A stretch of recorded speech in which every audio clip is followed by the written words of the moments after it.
Ser podcast. Hola, bienvenido al podcast de Sucedió una noche. La princesa del cine, el camaleón del rock, un actor que viene pegando fuerte y un Pasolini atroz protagonizan el episodio de esta semana. Espero que te guste. Bienvenidos a Sucedió una noche, un programa dedicado al mejor cine de todos los tiempos. I wanna hide from the sun, I wanna live in the dark, I wanna go to the movies. Nobody's waiting outside, but I feel alright, 'cause I'm here on my own. I can kiss Marion and Jane, I can sing in the rain, I can be Superman. I'll never come out again. Las estrellas míticas, los grandes directores, las películas inolvidables.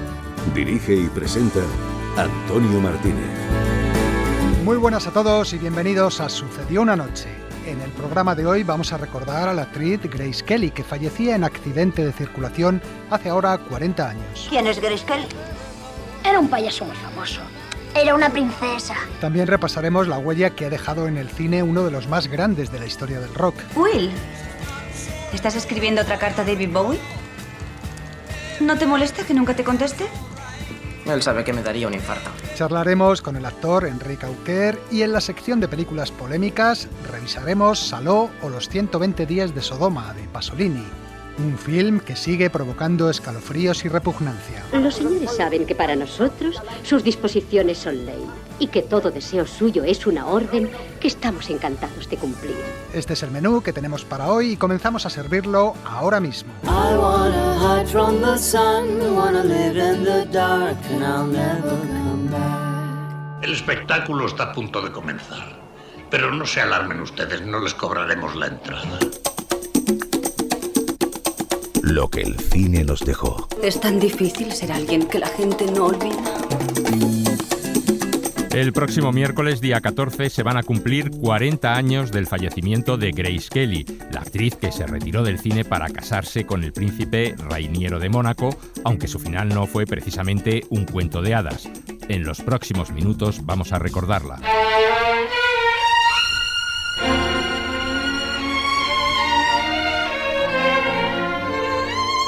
Louis Jordan, compañero de Grace Kelly en la película El Cisne. Había en ella una elegancia aristocrática, no solo en la forma de comportarse, en sus maneras, también en su forma de pensar y en su forma de ser. Suena a cliché decir que Grace Kelly parecía una princesa, pero era cierto. Grace Kelly fue princesa 2 veces, princesa de América cuando en la década de los 50 del siglo XX se convirtió en el prototipo de la belleza y la elegancia en el cine, princesa real de carne y hueso para el pueblo de Mónaco cuando en su mejor momento decidió abandonarlo todo para casarse con Rainiero. Su carrera de actriz fue corta, pero lo suficientemente intensa para ser considerada una de las mujeres más cautivadoras que ha conocido el cine. Toda tú eres compendio de noble belleza, estatua creada para ser objeto de veneración. Pero si no pretendo ser venerada, prefiero ser amada. Eso no hace falta decirlo. Lisanne Levine, hermana de Grace Kelly. Ella decidió marcharse a Nueva York y mis padres se quedaron muy sorprendidos porque siempre había sido una niña muy tímida y retraída. El que se fuese a vivir allí por su cuenta les preocupaba, pero al menos no era como si se fuera a Hollywood o a California. Sus padres no querían, pero fue allí, precisamente en Hollywood, donde acabó Grace Kelly. Había nacido en una familia de clase alta, una señorita de Filadelfia educada en los mejores colegios, a la que sin embargo se le cruzó su vocación de actriz. ¿Puedo esperar aquí al tren del mediodía? Desde luego, señora. Gracias. Se marchó a Nueva York recién cumplidos los 18, estudió arte dramático y empezó trabajando en el teatro como modelo publicitaria o en diversas series y películas de televisión. I don't understand it. It's too complicated. Issue, one issue, both issue. You make it sound dirty. Aquí la escuchamos en 14 horas, la película con la que debutó en el cine en 1951. Interpretaba a una mujer que acude al despacho de un abogado para divorciarse. Tan solo tenía 3 escenas en la película y su interpretación pasó totalmente desapercibida, con lo que, desanimada, regresó a Nueva York para seguir trabajando en el teatro. hasta que un día su agente le envió una foto suya al productor Stanley Kramer.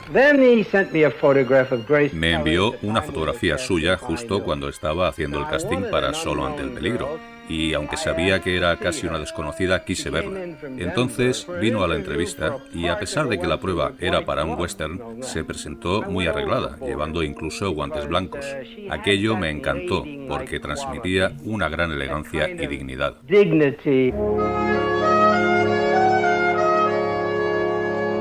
Fue precisamente ese aire distinguido lo que le valió el papel de esposa del sheriff Gary Cooper en Solo ante el peligro. No estaré aquí cuando todo haya terminado. Me pides que espere una hora para saber al fin de ella si soy esposa o viuda. Eso es pedirme demasiado y no esperaré. ¿Cómo lo oyes? Si no vienes conmigo ahora, yo subiré a ese tren cuando salga de aquí. Comenzaba así una fulgurante carrera resumida en 11 películas, un Oscar y la clasificación de actriz más taquillera del cine americano durante 2 años consecutivos.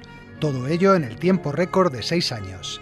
Después de Solo ante el peligro vendría Mogambo al lado de Clark Gable. En su carta no decían que tuvieran el propósito de ir al territorio ese. Verás, señor. Creímos que habría que pasar por ahí para ir en busca de gorilas. No es necesario. En 1954, Alfred Hitchcock la dirigió en Crimen perfecto. Querida, cálmate. ¿Qué ha sucedido? Un hombre ha intentado estrangularme. ¿Ha escapado?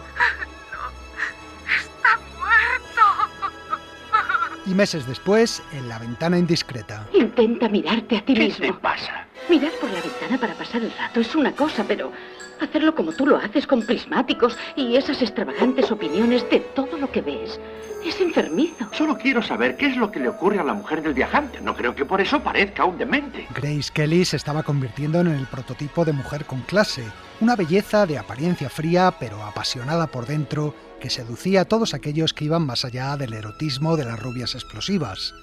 Hitchcock la llamaba la princesa de las nieves, una montaña nevada que en realidad ocultaba un volcán debajo. Creo que me atrae la sutileza de su sensualidad, porque pienso que Grace transmite más atractivo sexual que la típica estrella despampanante. Con ella, el sex appeal hay que buscarlo, tienes que descubrirlo. El director inglés siempre hablaría de ella como su actriz preferida, la que mejor supo comprenderle. James Stewart, compañero de Grace en La ventana indiscreta. En una escena de La ventana indiscreta, Hitchcock le dijo simplemente: ahora cruza la calle y entras en la casa del vecino de enfrente. Y Grace, sin ninguna indicación, escaló por la escalera de incendios, llegó a un balcón y desde él saltó sin ningún miedo a una ventana abierta y entró en la casa. Cuando Hitchcock dijo «corten», ella preguntó «¿así le parece bien?» Y todo el mundo en el plató empezó a aplaudir, mientras que Hitch sonreía feliz porque eso era exactamente lo que quería. Pero Grace Kelly quería demostrar que poseía un talento que iba mucho más allá de su belleza, y la oportunidad la encontró en el guión de La angustia de vivir, una película donde, con la cara lavada, interpretaba a un personaje desgarrado y nada glamuroso, la mujer de un actor que intenta sacar a su marido de la espiral del alcoholismo. Necesita que le vigilen y que lo mimen, pero no seré yo quien lo haga. Me voy a Nueva York a vivir en paz, en una habitación silenciosa.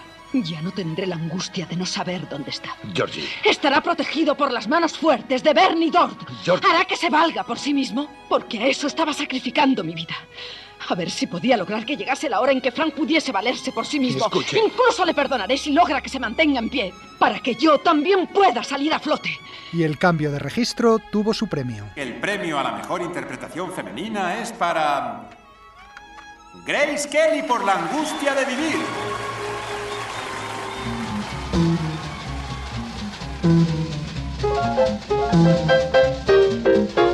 Rodó otras películas como Los puentes de Tocorí, de nuevo junto a William Holden, su compañero en La angustia de vivir, Fuego verde, una de aventuras al lado de Stuart Granger, la comedia romántica El cisne, con Louis Jordan y Alec Guinness, o Atrapa a un ladrón, junto a Cary Grant, otra vez a las órdenes de Hitchcock. Si es cierto que quieres ver los fuegos artificiales, mejor será apagar la luz. Tengo la impresión de que esta noche vas a ver uno de los espectáculos más fascinadores de la Riviera. Me refiero a los fuegos artificiales. Atrapa a un ladrón se presentó en el Festival de Cannes. Fue allí donde Grace Kelly conoció al príncipe Rainiero de Mónaco y el flechazo fue instantáneo. Eres leal, decidida y abnegada. Me gusta en una mujer. Hasta entonces, Grace Kelly había mantenido varios idilios con compañeros de profesión como Ray Milland o William Holden.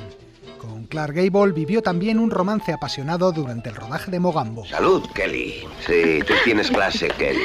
La actriz estaba convencida de que el actor se divorciaría de su esposa para casarse con ella, pero cuando terminó el rodaje, Gable cortó la relación. Oiga, señora, no era decirme que había tomado lo nuestro en serio, ¿verdad? Eso pasa en todos los safaris. Lo dicen los libros. La mujer se enamora del cazador blanco y nosotros nos aprovechamos. No irá a reprochármelo. Todas estas aventuras amorosas terminaron el día en que se prometió a Reiniero. Grace Kelly, la estrella de cine ganadora de un premio de la Academia, nacida en Filadelfia, Estados Unidos, está a punto de reunirse de nuevo con el príncipe Rainiero III de Mónaco, cuyo encuentro casual con Grace en Cannes llevó a un vertiginoso noviazgo y a una hazaña que ningún hombre de Hollywood había conseguido: que Grace Kelly le otorgase su mano en matrimonio. Aunque la fecha de la boda ya estaba anunciada, la actriz le debía a la Metro por contrato una película más. Fue Alta Sociedad, un remake musical de Historias de Filadelfia en el que daba vida precisamente a una mujer a punto de casarse. Señorita Lord, si no le molesta, ¿quiere mirar sonriente a su primer marido? Tu aspecto es demasiado juvenil para casarte con nadie, ni aún por primera vez. ¿Quietos? Señorita Lord, levante la cabeza, ¿quiere? Ya la he tenido en alto demasiado rato.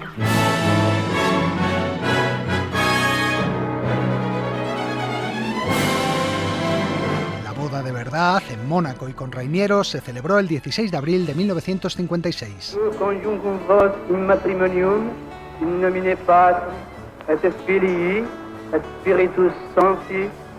De esta forma, Grace Kelly pasaba a convertirse en Gracia Patricia de Mónaco y abandonaba el cine.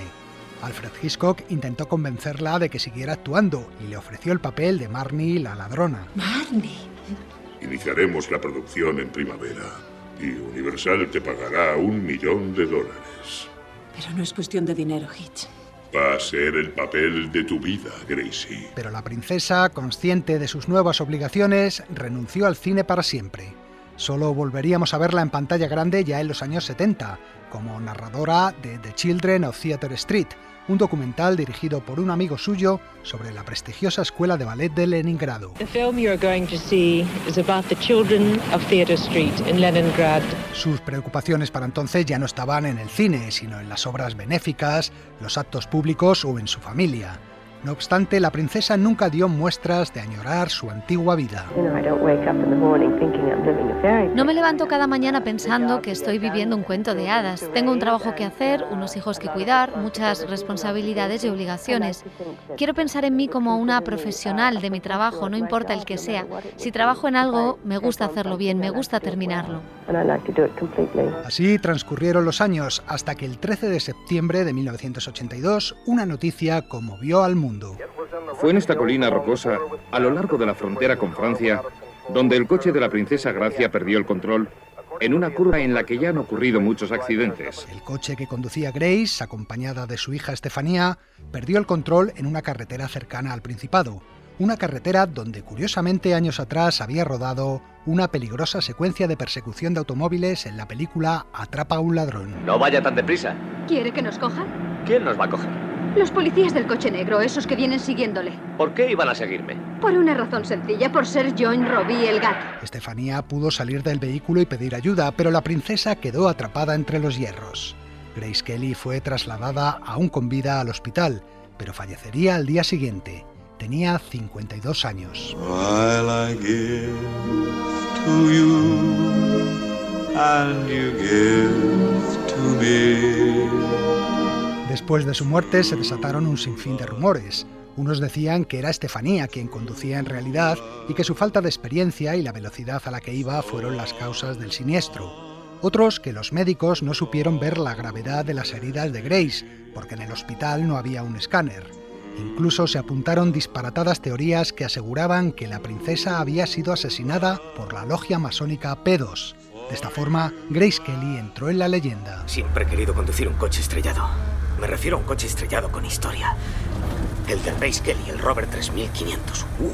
Solo lo repararía para que pudiera circular, sin limpiarlo, sin tocar nada más. El accidente nunca fue esclarecido del todo y la actriz y princesa se llevó el secreto de su muerte a la tumba. Una tumba situada en la Catedral de San Nicolás de Mónaco, donde Grace Kelly reposa en paz desde hace 40 años.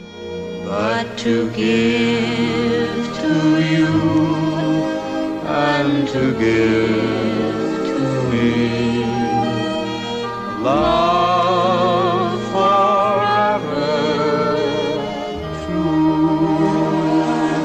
Y ahora vamos a jugar a las películas. Bob Roberts es de esa facción que vive para destruir todo lo bueno que salió de los 60. Reescriben la historia de aquel periodo tan importante, una época en la que el pueblo americano estaba bien informado y el pueblo era consciente de que tenía voz. El pueblo pidió que acabara la guerra. Bob Roberts es Nixon con inteligencia. Se trata de un hombre que ha adoptado la mentalidad del rebelde librepensador y la ha vuelto en contra de él. Drugs stink, they make me sick. Those that sell them and those that do them. String them up from the highest tree without a trace of sympathy. Drugs stink, drugs stink. Be a clean living man with a rope in your hand. Drugs stink, drugs stink. Hang 'em high for a clean living land. Ajá. Tú eres el profesor de tenis. Encantado. Ha intentado aprovecharse de mí en la mesa. ¿Ah, sí? Pues cuidado con este. Se gana la vida jugando con ventaja. La próxima vez estaré preparada.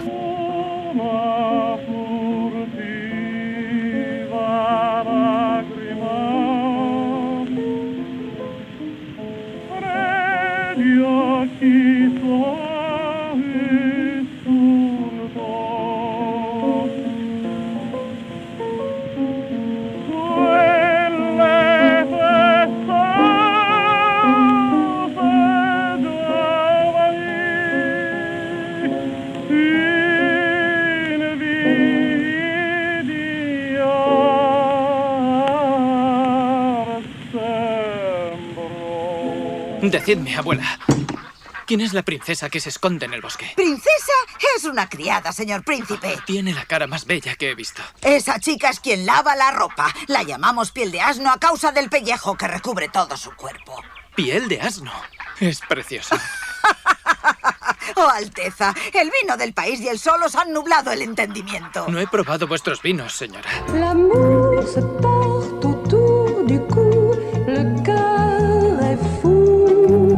Quatre bras serrés qui s'enchaînent, l'âme sereine, comme un foulard de blanche laine. L'amour s'enroule et puis se noue. Amour, amour, m'a rendu fou. Bueno, estas son las 3 películas que os retábamos a adivinar esta semana. Empezábamos con Ciudadano Bob Roberts, una película dirigida y protagonizada por Tim Robbins en 1992, que contaba la historia de un candidato a senador de lo más reaccionario que transmitía su mensaje político con canciones folk. Tras el diálogo escuchábamos una de estas canciones, interpretada también por Tim Robbins, Drugs Stink, las drogas apestan.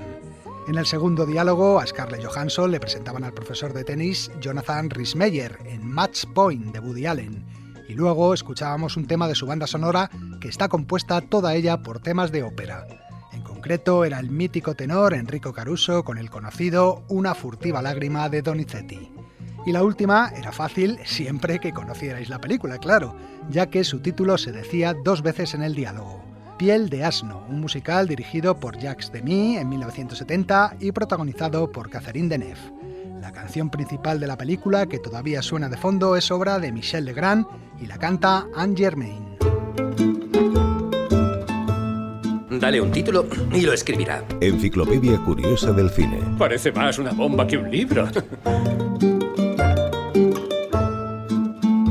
Este viernes estaba previsto el estreno en nuestras pantallas de Moon Age Daydream, en Sueño Lunar, un documental presentado en el pasado Festival de Cannes que se anuncia como el mejor de los muchos que se han rodado sobre David Bowie. Finalmente su estreno se ha retrasado para el día 30 de este mes. Lo que sí se ha editado esta semana es un disco que acompaña a la película y que incluye grabaciones en vivo, versiones inéditas y entrevistas con el artista. Aunque Bowie destacó sobre todo como músico, siendo una de las figuras esenciales de la historia de la música pop, en su currículum también estaba la profesión de actor. Por eso, para ir calentando motores ante el estreno de Moon Age Daydream, el capítulo de nuestra enciclopedia de esta semana va a repasar la huella que David Bowie ha dejado en el cine.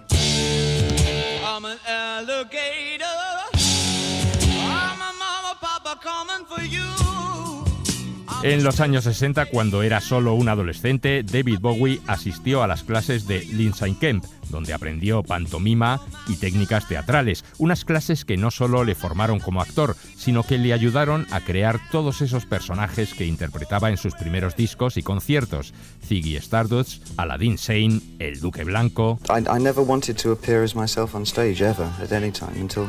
No quería ser yo mismo en el escenario, así que creé una serie de personajes para hacerlo, y fue algo que tuvo mucho éxito en su momento. Quería romper la idea de que las estrellas del rock son iguales en el escenario que fuera de él. Eso no es cierto, y me propuse separar claramente el personaje que sale a cantar de la persona que escribe y crea esas canciones. Por eso resulta curioso escuchar lo que decía en una entrevista a mediados de los años 90. Creo que el actor es una de las profesiones más aburridas que puedes considerar, lo es al menos para mí. Yo estoy mucho más interesado en otras artes, las artes plásticas, por ejemplo, y por supuesto en la música, tocar instrumentos, crear canciones, cosas así. No me interesa interpretar personajes. No está mal para un artista que acabó participando en una veintena de películas con mayor o menor fortuna, una carrera cinematográfica que comenzó en el año 1975. Me voy a Nuevo México. Me hospedaré en un hotel cerca de la frontera. Allí, en Nuevo México, se rodaba El hombre que cayó a la tierra, una película dirigida por Nicholas Roeg, en la que el cantante daba vida a un extraterrestre. ¿Por qué ha venido? Hay una terrible sequía en mi planeta. Vimos imágenes del suyo por televisión y descubrimos el agua. Nosotros lo denominamos el planeta del agua. ¿Lo observó todo por televisión? ¿De dónde viene usted exactamente? De alguna parte de por allí arriba. Un Bowie extremadamente delgado y erático interpretaba a un personaje que conectaba con su personal afición por la astronomía. No le está permitido mostrar ninguna emoción. Aprende a hablar viendo la televisión y para él todo es sorprendente. Pero todo lo transmite de forma estática, porque en su cara no se mueve ningún músculo.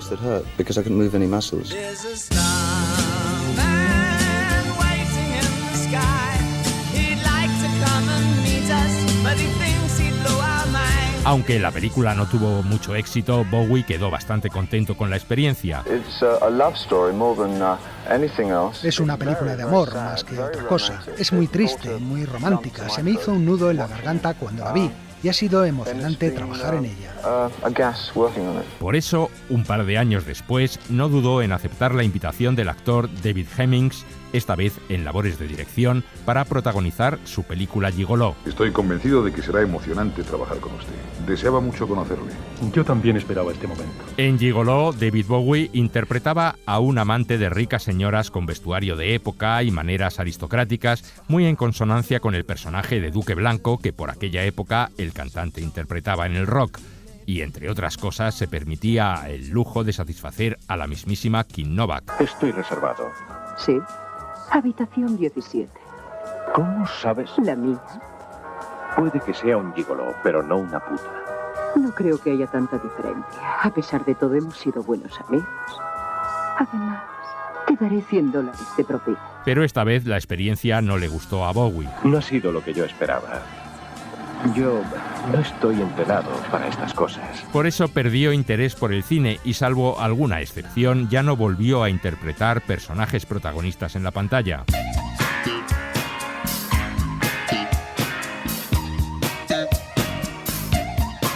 Su carrera cinematográfica a partir de entonces se limitó a papeles secundarios y a algunos cameos en los que hacía de sí mismo. Me gusta mucho vuestro grupo.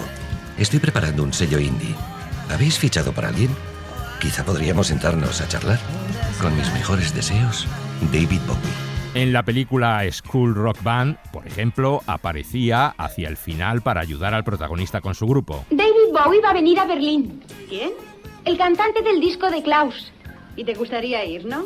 En la alemana Yo Cristina F. actuaba en directo para el público berlinés y en la comedia Zoolander hacía de árbitro en el combate de pasarela entre los modelos Ben Stiller y Owen Wilson. Ya que es un duelo convencional, rige la ley antigua. El primer modelo desfila, el segundo modelo repite y a continuación amplía. Bien, muchachos, vamos allá. Cameos aparte, Bowie participó también como secundario en varias películas con papeles de mayor o menor importancia, pero en los que siempre se hacía notar. Así que tú eres el rey de los judíos. Tú lo has dicho. También se dice que haces milagros. ¿Los haces de verdad o les engañas? ¿Podrías hacerme una demostración? No soy un animal domesticado, no soy un mago. Hizo de Poncio Pilatos en La última tentación de Cristo de Scorsese. En Cuando llega la noche de John Landis metía una pistola en la boca de Jeff Goldblum. Las joyas. ¿Qué? ¿Que dónde están? No tengo ni idea. Tú y yo nos vamos a entender, ¿verdad? Y en Principiantes de Julian Temple daba vida a un publicista sin escrúpulos. He estado viendo tus fotografías. Sí, tienes talento. Pero pierdes el tiempo. Puedo asegurarte que eres capaz de lograr todo lo que quieras, trabajando para mí. ¿Vendiendo cosas a gente que no las quiere? Nunca son cosas. No vendemos cosas. Vendemos sueños.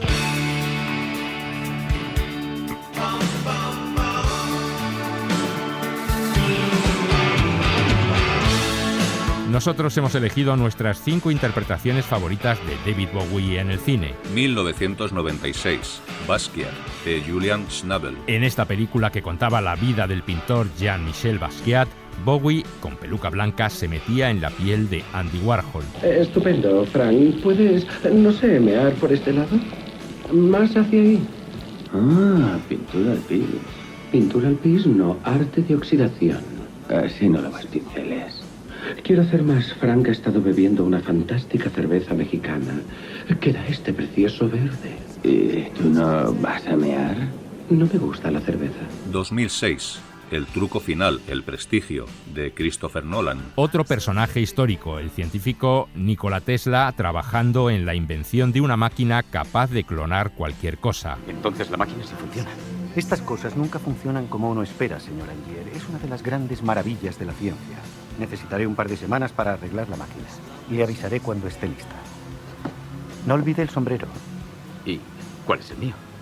Todos son su sombrero. 1983, El ansia, de Tony Scott. En esta película de culto de los años 80, Bowie interpretaba a un vampiro que comenzaba a envejecer cuando perdía el favor de su amante, Catherine Deneuve. ¿Estás bien?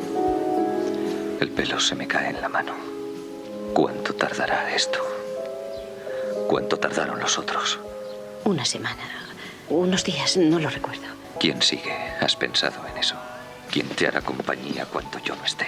1983, Feliz Navidad, Mr. Lawrence, de Nagisa Oshima. Bowie interpretaba a un prisionero británico en un campo de concentración japonés durante la Segunda Guerra Mundial. Soy soldado del ejército de Su Majestad. Me hicieron prisionero en Sukabumi. Sus hombres dijeron que si no me entregaba matarían a todos los habitantes de la aldea. ¿Cuántos hombres tenía con usted? Ninguno. ¡Embustero! ¡Yo no miento! El cantante nunca dijo que esta fuera su película preferida de todas en las que había participado, pero sí la interpretación de la que se sentía más satisfecho. Hay un balance muy peculiar en la película entre el estilo japonés de actuación, muy contenido, y el estilo más naturalista de los actores occidentales. Y el enfrentamiento de estos dos estilos crea una especie de estado de ensoñación. 1986, Dentro del laberinto, de Jim Henson. Y finalmente nuestro personaje favorito de todos los que interpretó, quizá porque parecía el más Bowie de todos los que encarnó Bowie. Con el pelo cardado y look neogótico, el artista daba vida al rey de un mundo de fantasía en el que se perdía una jovencísima Jennifer Connelly para rescatar a su hermano pequeño. Sarah, vuelve a tu cuarto. Juega con tus juguetes y con tus disfraces y olvídate del niño. No puedo. Te he traído un obsequio. ¿Qué es? Es un cristal. Nada más. Pero si sabes utilizarlo y miras en su interior, te mostrará tus sueños. Pero este no es un regalo para una chica corriente que se preocupa por un niño llorón. Living in lines by the railway line, wishing the hair from my eyes A todas estas aportaciones como actor habría que sumar sus canciones, que suenan en más de 500 películas, o varias bandas sonoras compuestas por él, como las de El juego del halcón, o esta que suena de fondo, El Buda de los suburbios. También los numerosos documentales que se han rodado sobre su figura, a los que se viene a sumar Moon Age Daydream o el habernos legado a su hijo, Duncan Jones, director de interesantes películas como Moon o Código Fuente. Por eso en nuestra memoria David Bowie siempre permanece joven y en constante reciclaje, casi como le sucedía a su personaje en El Ansia. Dormirás 6 horas de cada 24. Te alimentarás un día de cada 7 y a partir de este momento jamás envejecerás.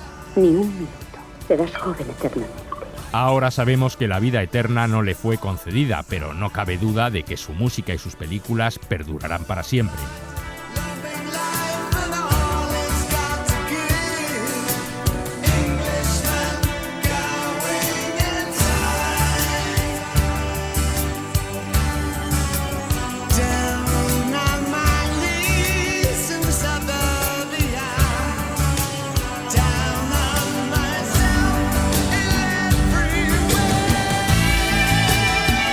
Sucedió una noche. El cine clásico en la SER.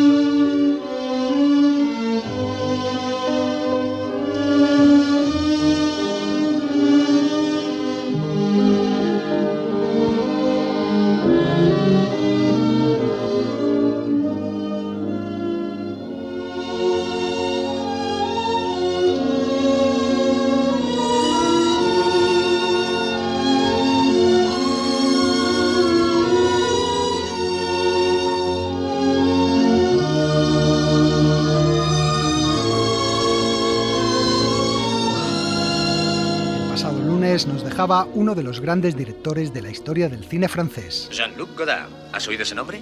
¿Es francés? Ah, oui, como yo. ¿Has visto alguna película suya? Sí, claro. Director de películas como Al final de la escapada, Banda aparte, Pierrot el loco y tantas otras, y uno de los cineastas más revolucionarios en el uso del lenguaje cinematográfico, falleció a los 91 años. Este tema que suena de fondo pertenece a otra de sus películas más famosas, Lemmy contra Alphaville, y es obra de Paul Misraki. Y ahora, turno para nuestro invitado en el cine de su vida.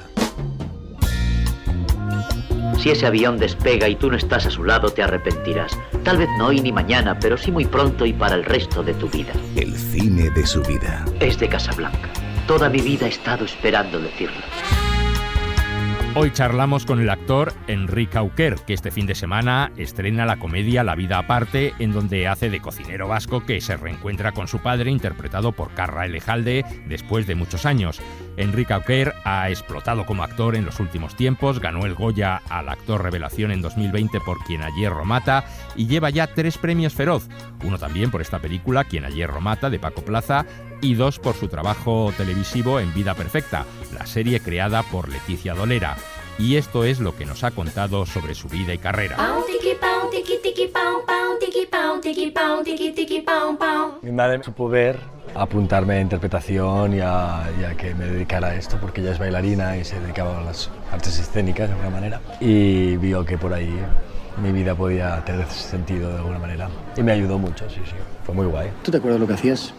Pues me llevabas de la mano, así, y me decías, aprieta fuerte, hijo, que esta mano no te va a fallar nunca. Yo estaba viviendo en Londres y me regresé para apuntarme a hacer teatro. Es que si no aprovechamos esta oportunidad, es que somos gilipollas, ¿eh? Yo empecé a estudiar y al primer año de estudio me fui con Pep Gatell a la Fura dels Baus a hacer un Titus Andronicus, que es una performance así como muy loca. Y empecé a trabajar allí como de tramoyista, de moviendo gradas, de no sé qué, de pegando unos gritos en unos quads, tirando sangre a la gente. Tú es catalán y soy la leche. Yo no soy catalán. ¿Cómo no va a ser catalán si se llama Ferran y tiene cara de catalán? Y luego me dio una frase que tenía que salir un momento y me encantó. Y después de allí ya entré en un taller que hacía Oriol Brogi, que es un director que tiene una compañía que se llama La Perla 29, y entré a hacer una obra de teatro, una adaptación de una novela de Thomas Mann, Tonio Kroger, y ya me apasioné del todo y se me daba bien y me lo pasaba muy bien. ¿Y qué? ¿Te tratan bien aquí o hay que poner orden? Yo he tenido mucha suerte porque desde que empecé pues siempre he ido trabajando. Yo vengo de una escuela donde he visto muchas ilusiones rotas o gente renunciando a algo que le gustaba y yo no he tenido nunca que renunciar a esto porque siempre me ha salido, ¿no? Lo más importante, hay como una responsabilidad contigo mismo de estar bien, de sentirte fuerte, capaz. ¿Hola?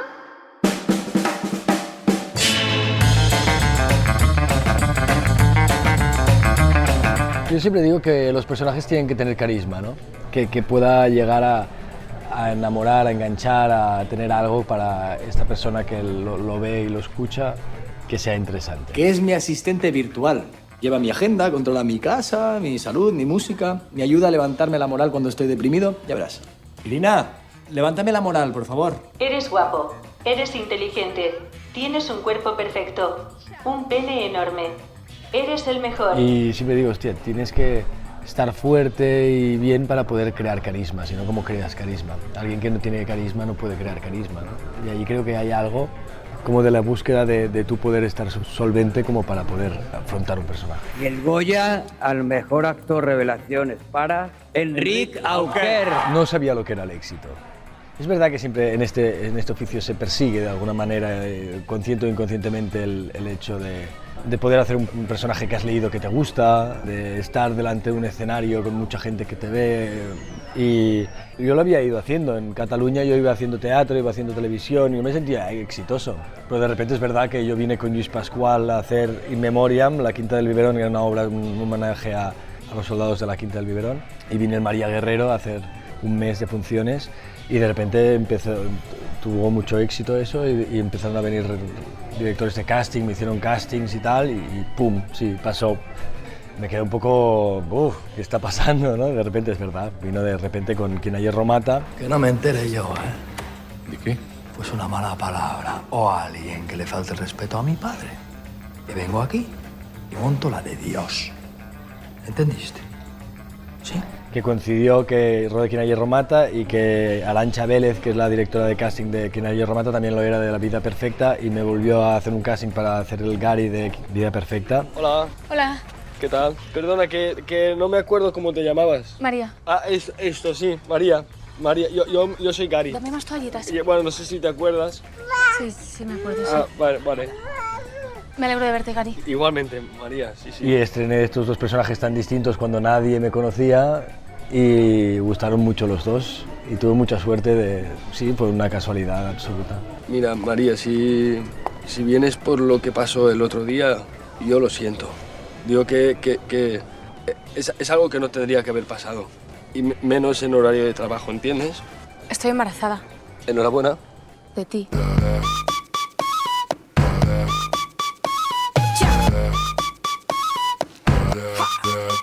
Sí que de repente me han llamado mucho para hacer un personaje parecido al Quique de Quien ayer mata. Que lo tenemos a huevo, tío, pero tiene que ser ya. Y he ido con cautela allí. Ahora a lo mejor tengo uno parecido, pero no sé, también es como, bueno, pues si eso se me da bien, creo que Quien ayer mata y el Quique y Gary no se parecen en nada. Tengo 35% de intelectual y un 8% una pierna. ¿Sobre 100? Sí. Eso no es nada. No es nada, o sea, no es nada. Sobre 100 no se te nota. Ya. Creo que sin querer demostrar que yo puedo ser versátil, se ha visto que sí, ¿no? De alguna manera. Y si algo me ha dado todo este reconocimiento es como que antes te ibas a un casting como intentando demostrar que tú valías para esto y ahora como que ya no tienes que estar intentando decir, hey, que yo también estoy aquí, que yo también lo puedo hacer, que es muy agobiante y es muy pesado. ¿Te conozco? ¿Que si nos conocemos? Que soy Miquel. ¿Miquel? Sí, Miquel Inchausti. Joder, tengo un crío que se llama igual. ¿Pero que soy yo? ¿Qué vas a ser tú? Que sí, que soy yo, que soy Miquel. Que tú no eres. Que soy Miquel. Que no. Que sí. Que tú no eres, tienes 7 años, eres idiota. Dirigir, yo no me dirigiría junto con mi primo, sí que lo haría. Y lo que sí que me gusta hacer es provocar, promover, a incitar, a ayudar, a generar historias, guiones en los que yo luego voy a participar. Vale, yo soy Miquel ¿vale? Y ahora voy a llevarte a un sitio que fue muy importante. Sí, fue muy importante para ti y muy importante para mí también. Muy importante para los dos. Pues estoy un poco obsesionado ahora con la deconstrucción de la masculinidad, con el cuidado, con el legado generacional de la masculinidad, ¿no? Del padre, a mi padre, a mí, de mí a mis hijos, y cómo podemos deconstruir esta masculinidad, que más que tóxica es tóxica hacia afuera y hacia adentro, ¿no? De alguna manera, y cómo la responsabilidad de mi generación de construir esa carcasa de falocentrista, de estar siempre como de salvador, de presente, de no saber acabar de cuidar bien, no sé, como ese tema me interesa mucho.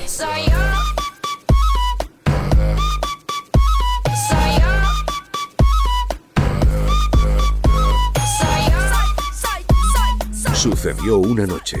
El cine clásico en la SER. Woke up this morning, feeling low, where my loved one used to live. She ain't there no more. Oh, me.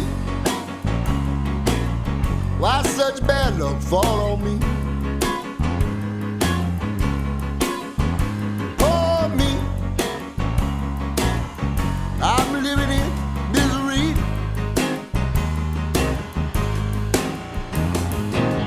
What I'm gonna do? It's hard to tell. No, I'm not gonna kill myself, but I might as well. Pour me. I'm so lonely, can't you see? Pour me. I'm living in misery.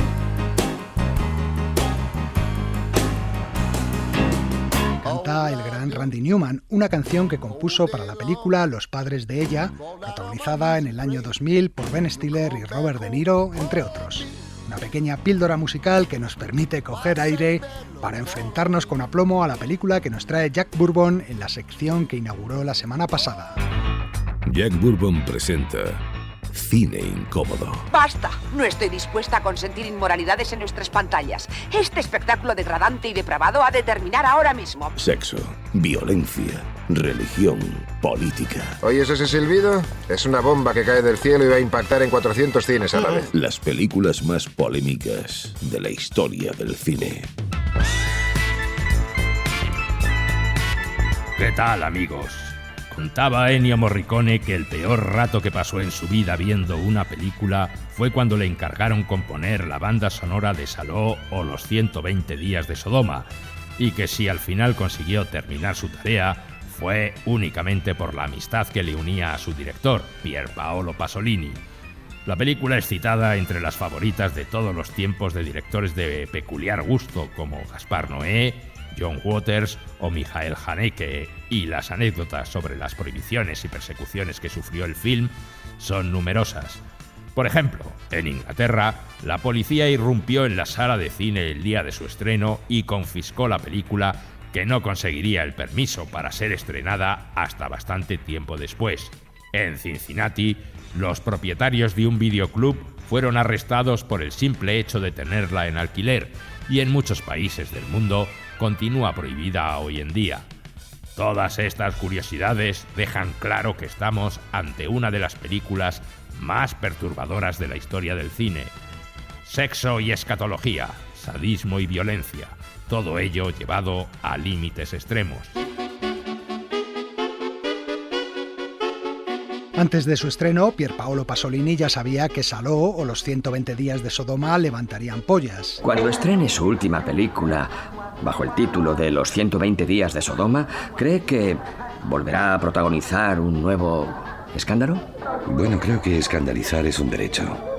Ser escandalizado es un placer, y quienes se niegan a ser escandalizados son unos moralistas. El director italiano quería iniciar con ella lo que él llamaba su trilogía de la muerte, en contraposición a la trilogía de la vida que había rodado en los años anteriores y en la cual celebraba el gozo y el placer. Esta vez, en cambio, se ocuparía del horror y la degradación que sufren los seres humanos. Esta es la lista de las entrevistas para Saló. Para el estreno, los abogados finalmente prefieren empezar por Milán. Están convencidos de que allí tenemos más posibilidades de esquivar a los censores. Esperemos que tenga razón. Sin embargo, 3 semanas antes de su estreno, Pasolini fue brutalmente asesinado, como ya os contamos en otro programa hace unos meses. El estreno en Italia de la película, por tanto, tuvo lugar en medio de la conmoción por ese crimen, pero ello no evitó que la película fuera confiscada y el productor Alberto Grimaldi acusado de obscenidad y corrupción de menores. Incluso pasó un tiempo en la cárcel.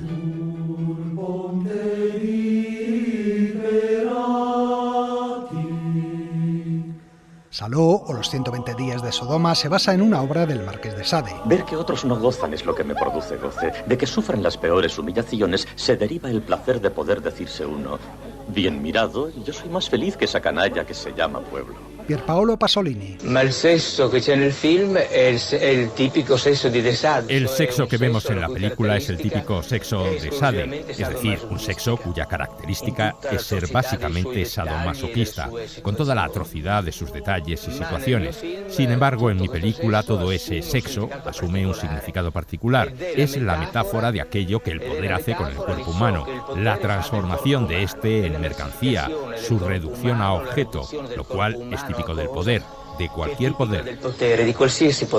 Pasolini traslada la acción al norte de Italia a finales de la Segunda Guerra Mundial, durante el breve periodo en el que existió la República de Salò, último lugar en el que estableció su poder el régimen fascista de Mussolini, cuando ya los aliados habían liberado casi toda Italia.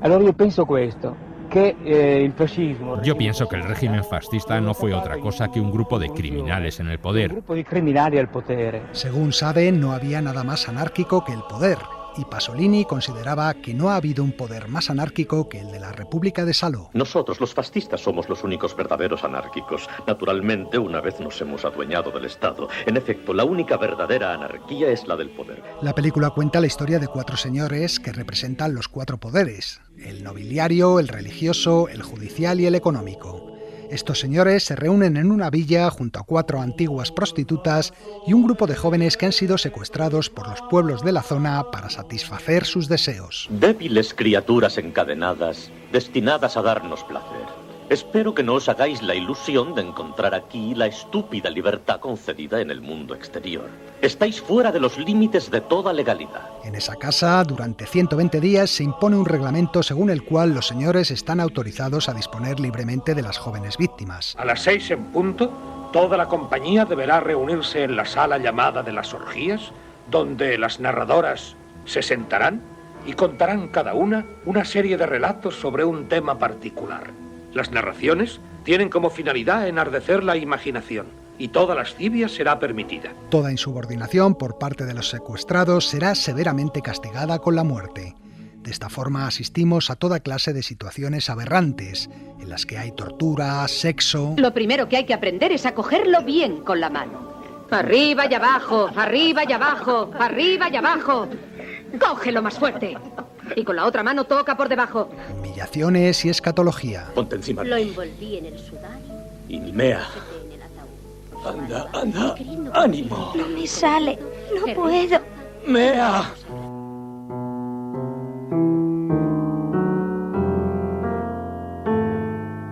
La película tiene una estructura que recuerda a la Divina Comedia de Dante. He estado en el infierno y sé cosas que ni siquiera molestan los sueños de otras personas. Hay un anteinfierno y 3 círculos: el círculo de las manías, el círculo de la sangre y el círculo de la mierda, cada uno de los cuales comienza con la narración de una historia por parte de una vieja prostituta. Él ponía un orinal debajo de ellos, se sentaban espalda contra espalda y evacuaban simultáneamente. Luego agarraba el orinal, hundía los dedos en los excrementos, los mezclaba y los engullía. Mi hermana me decía que le bastaba con eso y el verla a ella con el culo sucio para eyacular. El círculo de la mierda se convierte en todo un tratado de coprofagia. Adelante, come. Toma una cucharilla. ¡Come! ¡Come, come! ¡Come! Un círculo que culmina con un gran banquete a base de excrementos humanos. Me he encargado, por lo tanto, de alimentar a las criaturas que consideraba más idóneas para que proveyesen para este solemne banquete nupcial el más apetitoso de los manjares. Pasolini muestra todas estas situaciones de la manera más explícita posible. Ya se me ha advertido que no omita ningún pormenor, ni el más pequeño detalle, siempre que puedan servir para arrojar luz sobre la personalidad humana o bien sobre un determinado género de pasión. Y es que el director estaba convencido de que solo con el escándalo y la contemplación de la atrocidad podía hacer reaccionar a la gente y así lograr su propósito de denuncia. El artista es una contestación viviente. Representa la alternativa de todas aquellas ideas que la sociedad o el individuo dan por hecho sin cuestionarlas. Una denuncia de la opresión, de la alienación colectiva y de la deshumanización de las personas en manos de un sistema cruel y despiadado. El poder nos manipula transformando la conciencia, es decir, de la peor manera, instituyendo unos nuevos valores que son alienantes y falsos. Salò se convierte así en una especie de alarido con el que el director arremetía contra todos y contra todo. La burguesía, la inoperante izquierda italiana, los intelectuales acomodados, la iglesia, la moral, las ideologías autoritarias. ¿Qué es lo que ha caracterizado a toda mi producción? Dicho de forma totalmente esquemática, un instintivo y profundo odio por el estado en el que vivo. Y digo el estado refiriéndome al estado de las cosas y también al estado en el sentido político de la palabra, el estado capitalista pequeño burgués que empecé a odiar desde mi infancia.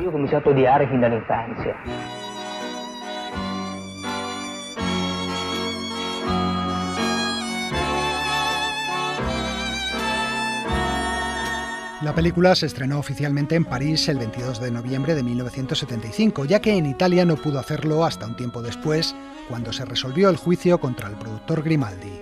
En muchos países fue directamente prohibida o exhibida con la clasificación X de cine pornográfico.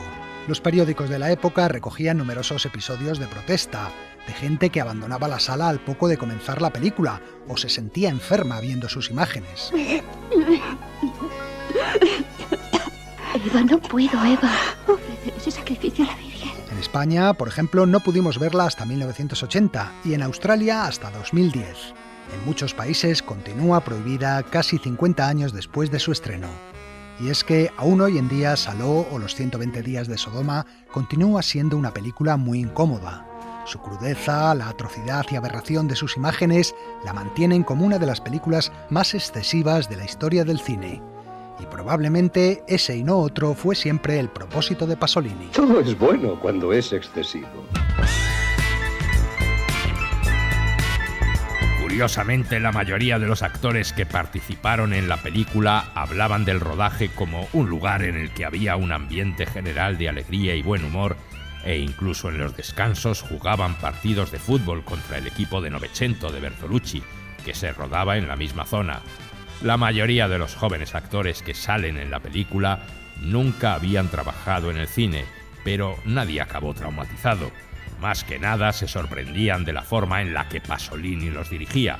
Lo contaba una de las actrices, Tatiana Mogilansky. Normalmente el director te prepara antes de rodar una escena y te explica cómo debes actuar. Pasolini, en cambio, intenta que sientas una conmoción real cuando la ruedas. Por eso nunca te contaba previamente cómo era la escena y cada día para nosotros era una sorpresa. Él buscaba que actuáramos con naturalidad, así que cuando íbamos a rodar una secuencia horrible, estabas realmente asustado. En fin, amigos, hasta la semana que viene. Continuará. Despedimos ya el programa y hoy lo vamos a hacer con T-Bone Burnett y esta versión casi reconocible de Diamonds Are a Girl's Best Friends, la canción que Marilyn Monroe cantaba en la película Los caballeros las prefieren rubias. A ver si os gusta. Y nada más, saludos de Leo Castro y Antonio Martínez y hasta la próxima. Kiss on the hand may be quite continental. Diamonds are a girl's best friend. Kiss may be grand, but it won't pay the rental on your humble flat or help you at the automat. Men grow cold as girls grow old. We all lose our charm in the end. But square cut or pear shape, these rocks don't lose their shape. Diamonds are a girl's best friend.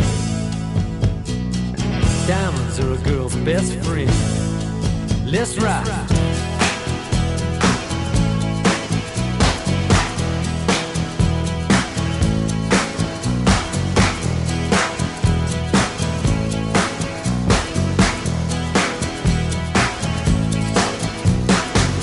They may come a time when a lass needs a lawyer. Diamonds are a girl's best friend. There may come a time when a hard-boiled employer thinks you're awful nice, but get that ice or else no dice. He's your guy, stocks are high, but beware when they start to descend. It's then that those louses go back to their spouses. Diamonds are a girl's best friend. Diamonds are a girl's best friend. Diamonds are a girl's best friend. Diamonds are a girl's best friend. Let's rock again.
Cadena SER. La radio.